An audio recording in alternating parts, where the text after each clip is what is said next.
Perched on a windswept hilltop, the ruins of Tutbury Castle brood silently over the Staffordshire countryside. A haunted relic steeped in blood, betrayal, and royal torment.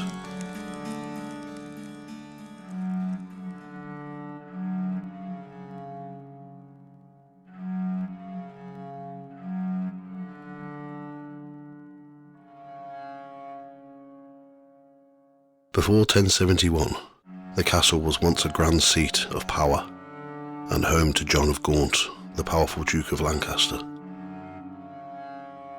Through his lineage came kings, Henry IV, Henry V, and Henry VI, but the grandeur of Tutbury has long since crumbled.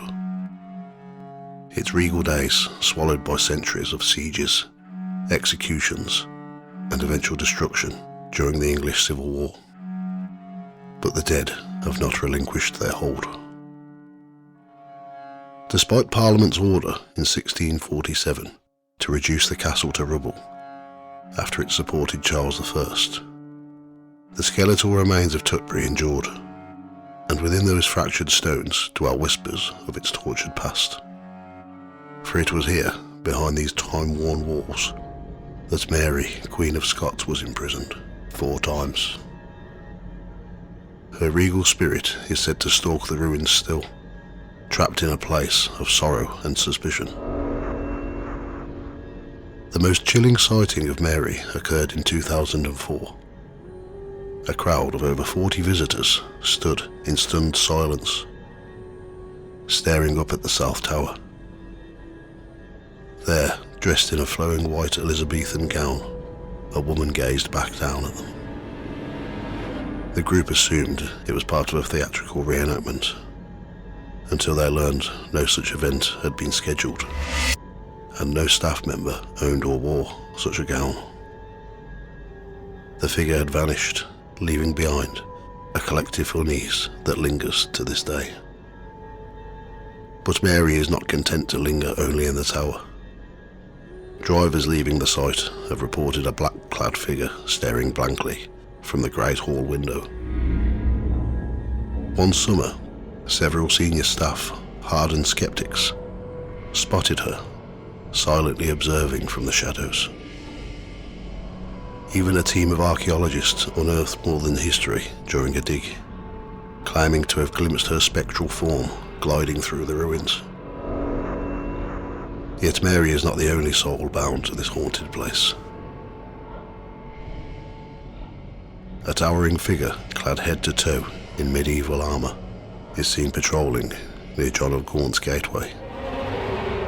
His presence is heralded by an icy stillness, and sometimes by voice.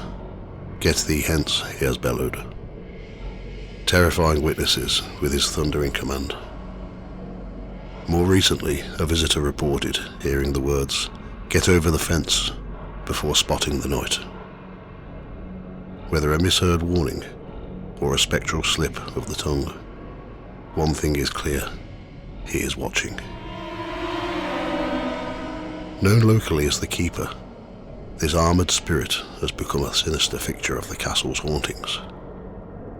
During a paranormal investigation by a TV crew, things took a terrifying turn. First came the inexplicable bangs, taps, and phantom footsteps that halted filming. Then on a monitor, a shadowy figure appeared, motionless at first, then gliding unnaturally across the room. "It was coming right towards us," said Bex Palmer of the Past Hunters. "I've done dozens of investigations, but this terrified me." And still, the dead reach out.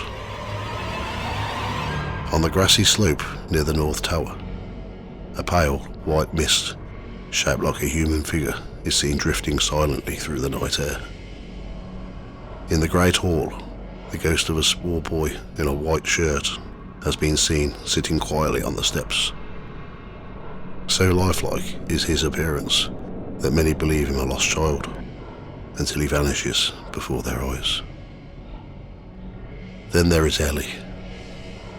She is often felt, not seen, in the king's bedroom.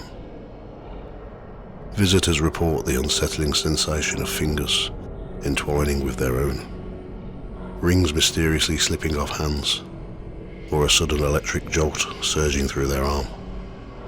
She tugs, she holds, she plays, and she is not afraid to make herself known. Electronic equipment malfunctions are common at Tutbury.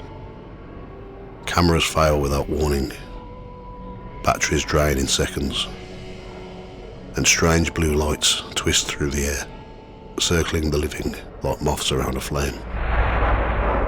These lights are often caught darting across rooms, and sometimes encircle guests, as if inspecting them, or perhaps choosing. Tutbury Castle may lie in ruin, but its stories are far from buried. Here, history isn't remembered. It replays itself endlessly, in shadows, whispers, and terrified gasps in the dark. Enter if you dare, but do not come alone. And when you leave, make sure nothing follows.